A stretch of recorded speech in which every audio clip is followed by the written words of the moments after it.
Hi friends, നമ്മളിൽ മിക്ക ആളുകൾക്കും ദിവസവും ചപ്പാത്തി ഉണ്ടാക്കേണ്ടി വരാറുണ്ട്.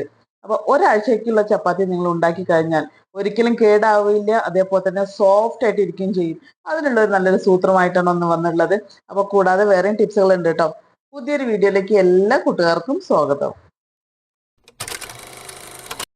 ഇന്നത്തെ ഫസ്റ്റ് ടിപ്സ് ഒന്ന് നോക്കാം. നമുക്ക് ഫ്രിഡ്ജ് ക്ലീൻ ചെയ്യാനായിട്ട് എന്നാൽ അതിനുള്ള ബാഡ് സ്മെൽ എല്ലാം പോകുന്നതിന് വേണ്ടിയിട്ടുള്ള ഒരു നല്ലൊരു സൊല്യൂഷനാണ് ഉണ്ടാക്കിയെടുക്കുന്നത് കേട്ടോ. അതിനായിട്ട് ഞാൻ ആദ്യം എടുക്കുന്നത് ബേക്കിംഗ് സോഡയാണ്. ബേക്കിംഗ് സോഡ തന്നെ എടുക്കണം. അത് ഏകദേശം ഒരു 1/4 ടീസ്പൂൺ അളവിൽ ഇട്ട് കൊടുക്കുന്നുണ്ട്. ഇനി ഇതിന്റെ കൂടെ നമുക്ക് വേണ്ടത് ഡിഷ് വാഷ് ലിക്വിഡാണ് കേട്ടോ. ഞാൻ വിമ്മിന്റെ ജെല്ലാണ് എടുത്തിട്ടുള്ളത്. അത് ഏത് ലിക്വിഡ് വേണമെന്നുണ്ടെങ്കിലും എടുക്കാവുന്നതാണ്. അത് ഏകദേശം ഒരു 1/4 ടീസ്പൂൺ അളവിൽ അതും എടുക്കുന്നുണ്ട്. ഇനി അതിന്റെ കൂടെ നമുക്ക് ആവശ്യമുള്ളത് വിനീഗറാണ്. അതും നമുക്ക് അത്യാവശ്യം ഒന്ന് മിക്സ് ചെയ്യാൻ ആവശ്യമായിട്ടുള്ളത് എടുക്കാം. ഒരു ടീസ്പൂൺ അളവിലാണ് ഇപ്പോൾ എടുത്തിട്ടുള്ളത്.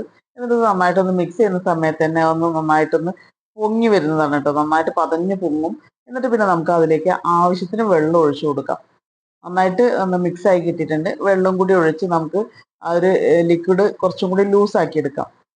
അപ്പൊ നമുക്ക് ഈ ഒരു ലിക്വിഡ് ഉപയോഗിച്ച് നമ്മൾ ഫ്രിഡ്ജിന്റെ ഉള്ളിലൊക്കെ ഒന്ന് തുടച്ച് കഴിഞ്ഞാൽ നല്ലതുപോലെ അഴുക്കും പോവും. പിന്നെ ബാഡ് സ്മെൽ ഉണ്ടെങ്കിൽ അത് റിമൂവ് ആവാനും ഇത് ഒരുപാട് ഹെൽപ്പ് ചെയ്യുന്നതാണ്. പിന്നെ നമ്മളിത് ഒരു കോട്ടന്റെ തുണി ഉപയോഗിച്ചുകൊണ്ട് ഈ ഒരു ലിക്വിഡിലൊന്ന് ഡിപ്പ് ചെയ്തതിന് ശേഷം നമുക്ക് നന്നായിട്ട് ആ ഒരു അതിന്റെ നനവൊക്കെ ഒന്ന് അതിൽ തന്നെ ഒന്നുകൊണ്ട് പിഴിഞ്ഞ് കളഞ്ഞിട്ട് അതിന്റെ ആ ഒരു നനവ് മാത്രം മതി കേട്ടോ. നമ്മൾ ബേക്കിംഗ് സോഡ ഒക്കെ ഇട്ടതുകൊണ്ട് തന്നെ അതിലെ അഴുക്ക് മാത്രമല്ല, എന്തെങ്കിലും ഒരു സ്മെല്ലുകളൊക്കെ ഉണ്ടെങ്കിൽ അത് പോവാനായിട്ട് ഒരുപാട് ഹെൽപ്പ് ചെയ്യുന്നതാണ്. അപ്പൊ ഇത്രയും അഴുക്ക് പിടിച്ചിട്ടുണ്ട് കേട്ടോ. ഒറ്റ തവണ ഇതൊന്ന് തുടയ്ക്കുന്ന സമയത്ത് തന്നെ അതൊക്കെ ഒന്ന് പെട്ടെന്ന് തന്നെ നമുക്കത് ആ ഒരു അഴുക്കൊക്കെ പോകുന്നതാണ്. എന്നിട്ട് നമ്മൾ ഇത് വെച്ച് തുടച്ചതിന് ശേഷം വീണ്ടും ഒരു നനഞ്ഞ തുണി കൊണ്ട് വീണ്ടും ഒന്ന് തുടച്ചെടുക്കുകയാണ് ചെയ്യുന്നത്. അപ്പൊ അതിന് നമ്മളിപ്പോ ഡിഷ് വാഷ് ലിക്വിഡ് ചേർത്തിട്ടുണ്ടല്ലോ. അപ്പൊ അതിന്റെ ആ സോപ്പിന്റെ അംശം നീങ്ങുന്നതിന് വേണ്ടിയിട്ട് ഒന്ന് നനച്ചിട്ട് വീണ്ടും ഒന്ന് തുടച്ചെടുത്ത് കഴിഞ്ഞാൽ നന്നായിട്ട് ക്ലീൻ ആയി കിട്ടുന്നതാണ് കേട്ടോ.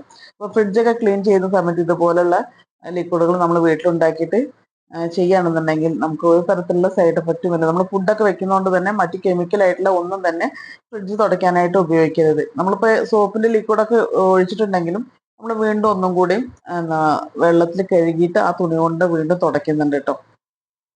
ഇതുപോലെ ചെയ്തു കഴിഞ്ഞാൽ ഫ്രിഡ്ജ് നല്ല ക്ലീൻ ആയിട്ടുണ്ടാവും. നല്ല സ്മെല്ലും ഉണ്ടായിരിക്കും കേട്ടോ. ബാഡ് സ്മെൽ എല്ലാം പോകുന്നതാണ്. അടുത്തൊരു ടിപ്സ് ഒന്ന് നോക്കാം. ഇതുപോലുള്ള അലുമിനിയം ഫോയിൽ ഇപ്പൊ എല്ലാവരുടെയും വീട്ടിലുണ്ടാവും. ഇതുകൊണ്ട് നമുക്ക് ഒരുപാട് പ്രയോജനപ്പെടുന്ന നല്ല നല്ല ടിപ്സുകൾ ചെയ്യാനായിട്ട് സാധിക്കും. അതിലുള്ള ഒന്ന് രണ്ട് ടിപ്സുകൾ ഞാൻ ഇപ്പോൾ പറഞ്ഞു തരാം കേട്ടോ. അലുമിനിയം ഫോയിൽ ഇതുപോലെ എടുത്തൊന്ന് ചുരുട്ടി എടുക്കുന്നുണ്ട്. നമുക്ക് വീട്ടിലുള്ള വാട്ടർ ബോട്ടിലുകൾ അതേപോലെ തന്നെ ഫ്ലാസ്കുകളൊക്കെ ക്ലീൻ ചെയ്യാനായിട്ട് ഏറ്റവും സിമ്പിൾ ആയിട്ടുള്ള ഒരു മെത്തേഡാണ് കേട്ടോ. അപ്പോൾ ഇങ്ങനെ രണ്ട് മൂന്ന് അലുമിനിയം ഫോയിൽ ചെറിയ ചെറിയ ഇതായിട്ട് പിടിച്ചിട്ട് വരെ ഇട്ട് കൊടുത്തിട്ടുണ്ട്. അതിലേക്ക് നമുക്ക് കുറച്ച് വെള്ളം കൂടി ഒഴിച്ചു കൊടുത്തിട്ട് നന്നായിട്ടൊന്ന് ഒരല്പം ഒരു അര ഗ്ലാസ് വെള്ളം മതിയാവും. അതും കൂടി ചേർത്തിട്ട് നമുക്ക് ഇതുപോലെ ഒന്ന് ഷേക്ക് ചെയ്ത് കൊടുത്തു കഴിഞ്ഞാൽ നന്നായിട്ട് ക്ലീൻ ആയി കിട്ടുന്ന കേട്ടോ.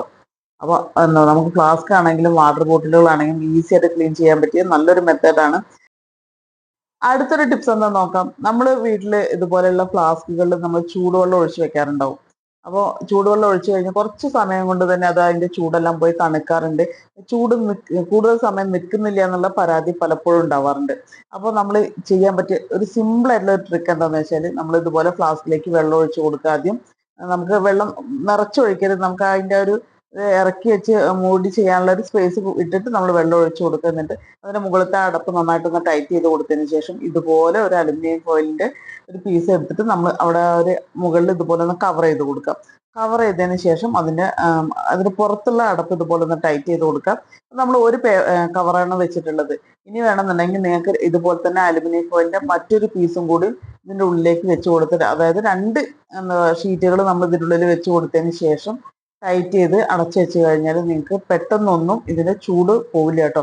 ഒരുപാട് സമയം സാധാരണ നിങ്ങൾക്ക് അങ്ങനെ വെള്ളം ചൂട് പോകുന്നുണ്ടെങ്കിൽ ഇതുപോലെ ചെയ്ത് കഴിഞ്ഞാൽ കൂടുതൽ സമയം വെള്ളം ചൂടാറാണ്ട് നിങ്ങൾക്ക് ഉപയോഗിക്കാനായിട്ട് സാധിക്കും കേട്ടോ.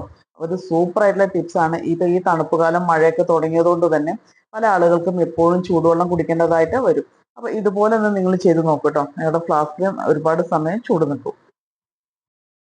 അടുത്തൊരു യൂസ്ഫുൾ ആയിട്ടുള്ള ടിപ്സ് എന്ന് വെച്ചാൽ നമ്മൾ ഉപയോഗിക്കുന്ന അയൺ ബോക്സ് ചിലപ്പോഴെങ്കിലും ഇതുപോലെ തുണികളുടെ എന്തെങ്കിലും ഒട്ടിപ്പിടിച്ചിട്ട് കറ പോലെ ഉണ്ടാവാറുണ്ട്. അത് നമ്മൾ വെറുതെ ഉരച്ചു കഴിഞ്ഞാലൊന്നും പോവില്ല. അപ്പൊ നമ്മൾ ആദ്യം എന്താ ചെയ്യേണ്ടത് വെച്ചാൽ അയൺ ബോക്സ് ഒന്ന് പ്ലഗ് ചെയ്തതിന് ശേഷം ഒന്ന് ഓൺ ആക്കി കൊടുക്കുക. ഒന്ന് ചെറുതായിട്ടൊന്ന് ചൂടായി നമ്മുടെ കൈ തൊട്ടാൽ പൊള്ളാത്ത രീതിയിലുള്ള ചൂടായി കഴിഞ്ഞാൽ അല്പം ഒരു വെള്ളം ഇതുപോലെ ഒന്ന് ഡ്രോപ്പ് ഒറ്റിച്ച് കൊടുത്തതിന് ശേഷം അലുമിനിയം ഫോയിൽ പേപ്പർ ഒന്ന് നന്നായിട്ടൊന്ന് ചുരുട്ടിയിട്ട് ഇതുപോലെ ഒന്ന് തേച്ച് കൊടുക്കുക കേട്ടോ. അലുമിനിയം ഫോയിൽ ആയതുകൊണ്ട് എന്താ സ്ക്രാച്ച് ഒന്നും വരില്ല. ഇങ്ങനെ ഉരച്ചിട്ട് നന്നായിട്ടൊന്ന് എന്താ ഒരു അല്പം വെള്ളം ഒഴിച്ച് ഇങ്ങനെ ഉരയ്ക്കുന്ന സമയത്ത് കണ്ടോ അതുപോലെ അതിലുള്ള കറൊക്കെ റിമൂവ് ആയി വരുന്നത് കാണാനായിട്ട് സാധിക്കും. നിങ്ങൾ പ്രത്യേകം ശ്രദ്ധിക്കേണ്ടത് അയൺ ബോക്സ് കുത്തി വെച്ച് ഓൺ ആക്കിയതിന് ശേഷം ചെയ്യരുത്. ഞാനിത് കണ്ടോ പ്ലഗ് ഊരിയിട്ട് ഞാൻ കാണിച്ചു തരാനായിട്ട് വേണ്ടിയിട്ട് ഞാൻ മറന്നിട്ടുണ്ടായിരുന്നു ആദ്യമേ. പ്ലഗ് എന്താ സ്വിച്ച് ഒന്ന് എടുത്തിട്ടുണ്ട് കേട്ടോ. അപ്പോൾ നമ്മൾ ഒരിക്കലും ഓൺ ചെയ്തിട്ട് ഈ പരിപാടികളൊന്നും ചെയ്യരുത്. അത് ഊരിയതിന് ശേഷം മാത്രം ഇതുപോലത്തെ പണികൾ ചെയ്യാം കേട്ടോ. പിന്നെ അതുകൊണ്ട് തന്നെ നമുക്ക് ചൂടുമില്ല, ഒരല്പം പോലും ചൂട് എനിക്ക് ഫീൽ ചെയ്യുന്നില്ല. ഇതുപോലെ ഒന്ന് ഉരച്ചു കൊടുത്തതിന് ശേഷം ഇനി നമുക്കൊരു കോട്ടന്റെ തുണി ഉപയോഗിച്ചുകൊണ്ട് തുടച്ചെടുത്ത് കഴിഞ്ഞാൽ അത് നന്നായിട്ട് ക്ലീൻ ആയി കിട്ടുന്നതാണ് കേട്ടോ. അപ്പൊ ഇനി നിങ്ങളുടെ അയൺ ബോക്സ് ഇല്ല ഇതുപോലെ കറ എന്തെങ്കിലും പറ്റിയിട്ടുണ്ടെങ്കിൽ ഇതുപോലെ ഒന്ന് ചെയ്താൽ മതി. അടിപൊളി ടിപ്സ് ആണ് കേട്ടോ, ചെയ്ത് നോക്കണേ ഫ്രണ്ട്സ്. വളരെ കുറഞ്ഞ സമയം കൊണ്ട് തന്നെ ഒരുപാട് പേരിലേക്ക് എത്തിയിട്ടുള്ളതാണ് അനാർക്കലി പറഞ്ഞുള്ള ഈ ഒരു ഹെയർ ഓയിൽ. ഒരുപാട് പേർക്ക് പ്രയോജനപ്പെട്ടെന്ന് പറഞ്ഞാൽ ഒരുപാട് സന്തോഷമുണ്ട്. നമ്മളിത് നാച്ചുറൽ ആയിട്ടുള്ള ഇൻഗ്രീഡിയൻസ് മാത്രം, ഒരുപാട് പച്ചമരുന്നുകളെല്ലാം ചേർത്തുള്ള ഒരു നമ്മൾ പരമ്പരാഗതമായിട്ട് തയ്യാറാക്കുന്ന ഒരു ഹെയർ ഓയിലാണ്. നമ്മൾ ഇതിൽ ആർട്ടിഫിഷ്യൽ ആയിട്ടുള്ള കളറുകളോ ഫ്രേഗ്രൻസോ ഒന്നും തന്നെ ചേർത്തുന്നില്ല. കുട്ടികൾക്കും മുതിർന്നവർക്കും ഒരുപോലെ പ്രയോജനപ്പെടുത്താൻ പറ്റുന്ന ഒരു ഹെയർ ഓയിലാണ്. അകാല നിര വരാതിരിക്കാനും പിന്നെ മുടി പൊട്ടിപ്പോകുന്നത് ഒഴിവാക്കാനും മുടി സമൃദ്ധമായിട്ട് വളരാനൊക്കെ ഹെൽപ്പ് ചെയ്യുന്ന ഈ ഒരു ഹെയർ ഓയിൽ ഒരുപാട് പേര് ഉപയോഗിച്ച് റിസൾട്ട് കിട്ടിയെന്ന് അറിയുമ്പോൾ ഒരുപാട് സന്തോഷമുണ്ട്. ഈ ഒരു ഹെയർ ഓയിൽ നിങ്ങൾക്ക് വേണമെന്നുണ്ടെങ്കിൽ സ്ക്രീനിൽ കാണുന്ന വാട്സപ്പ് നമ്പറിൽ ഒന്ന് കോൺടാക്ട് ചെയ്താൽ മതി.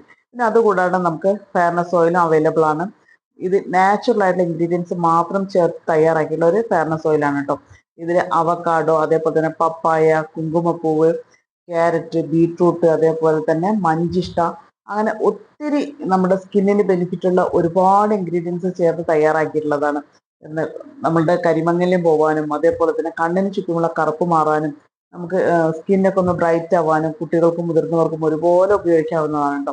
ഇത് വേണമെന്നുണ്ടെങ്കിലും സ്ക്രീനിൽ കാണുന്ന വാട്സപ്പ് നമ്പറിൽ ഒന്ന് കോൺടാക്ട് ചെയ്താൽ മതി. സോഫ്റ്റ് ആയിട്ടുള്ള ചപ്പാത്തി ഉണ്ടാക്കുന്നതിനുള്ള ഫസ്റ്റ് ടിപ്സ് നോക്കാം. അതിനായിട്ട് നമ്മൾ ഗോതമ്പ് മാവ് എടുക്കുന്നുണ്ട്. ഞാൻ ഏകദേശം ഒരു ഗ്ലാസ് ഗോതമ്പ് മാവാണ് എടുത്തിട്ടുള്ളത്. അതിലേക്ക് ഞാൻ 1.5 ഗ്ലാസ് അളവിൽ വെള്ളം ഒഴിച്ചു കൊടുത്തിട്ടുണ്ട്. പിന്നെ ആവശ്യത്തിന് ഉപ്പ്, ഒരല്പം പഞ്ചസാര, നല്ല സോഫ്റ്റ് ആയി കിട്ടുന്നതിന് വേണ്ടിയിട്ട് കൂടിയാണ് പഞ്ചസാര ചേർക്കുന്നത്. എന്നിട്ട് ആ വെള്ളത്തിൽ നന്നായിട്ടൊന്നും കട്ടയൊന്നുമില്ലാണ്ട് മിക്സ് ചെയ്തെടുക്കാം.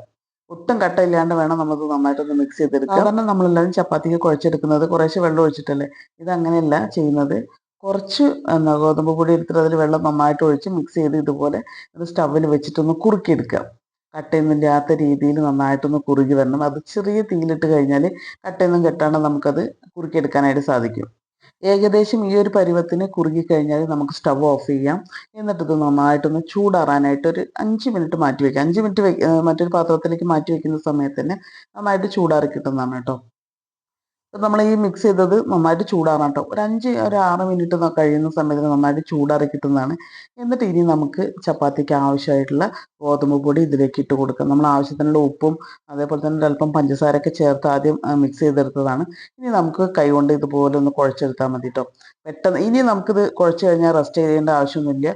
നമ്മൾ ഇതൊന്ന് കുറുക്കി മാവ് തന്നെ നല്ല ഗോതമ്പ് പൊടിയിൽ നല്ല സോഫ്റ്റ് ആക്കി കൊണ്ടുവരാനായിട്ട് ഹെൽപ്പ് ചെയ്യുന്നതാണ്. എന്നിട്ട് ഇത് ഒന്ന് കുഴച്ചെടുക്കാം.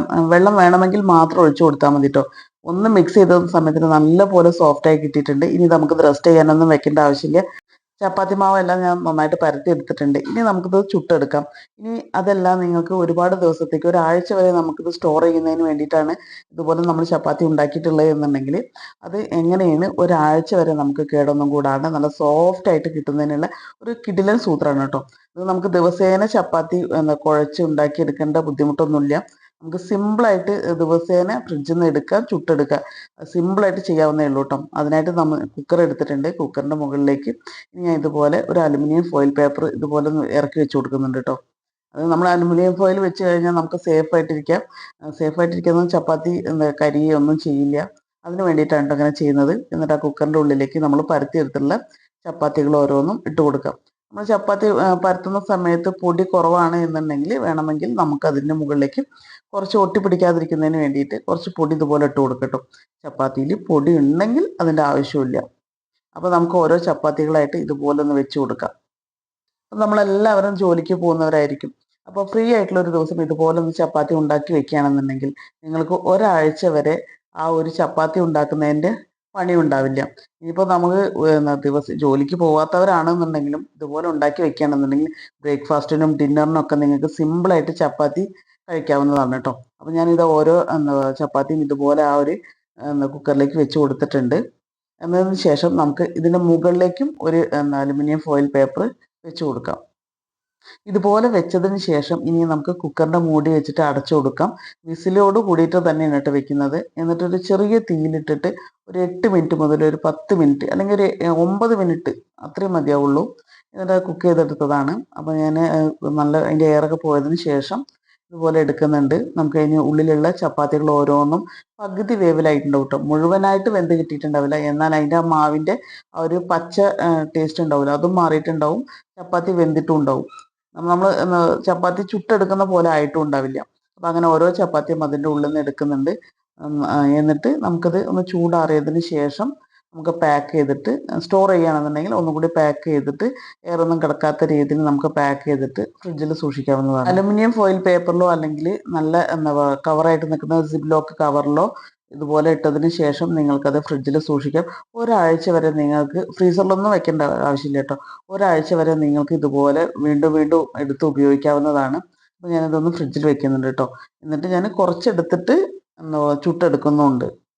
നമ്മൾ കുക്കറിലൊക്കെ ഒന്ന് വേവിച്ചെടുത്ത ചപ്പാത്തി അല്ലേ, ടേസ്റ്റ് ഉണ്ടാവുമോ സോഫ്റ്റ് ഉണ്ടാവുമോ എന്നൊന്നും സംശയിക്കണം. നല്ല സോഫ്റ്റ് ആയിരിക്കും. പിന്നെ അതുപോലെ തന്നെ ഫ്രഷ് ആയിട്ടുള്ള ചപ്പാത്തി എങ്ങനെ കഴിക്കുന്നു അതേ ടേസ്റ്റ് ആയിരിക്കും കേട്ടോ.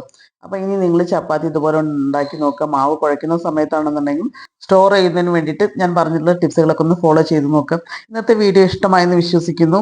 പിന്നെ ഇഷ്ടമായിട്ടുണ്ടെങ്കിൽ അത് ഉപകാരപ്പെടുന്നതാണെന്നുണ്ടെങ്കിൽ നിങ്ങളുടെ ഫ്രണ്ട്സ് ആൻഡ് ഫാമിലിക്ക് ഒന്ന് ഷെയർ കൂടി ചെയ്ത് കൊടുക്കുക കേട്ടോ. സബ്സ്ക്രൈബ് ചെയ്ത് കാണുന്ന കൂട്ടുകാരുണ്ടെങ്കിൽ സബ്സ്ക്രൈബ് ചെയ്ത് സപ്പോർട്ടും കൂടി ചെയ്യുക. മറ്റൊരു നല്ലൊരു വീഡിയോ ആയിട്ട് നമുക്ക് വീണ്ടും കാണാം.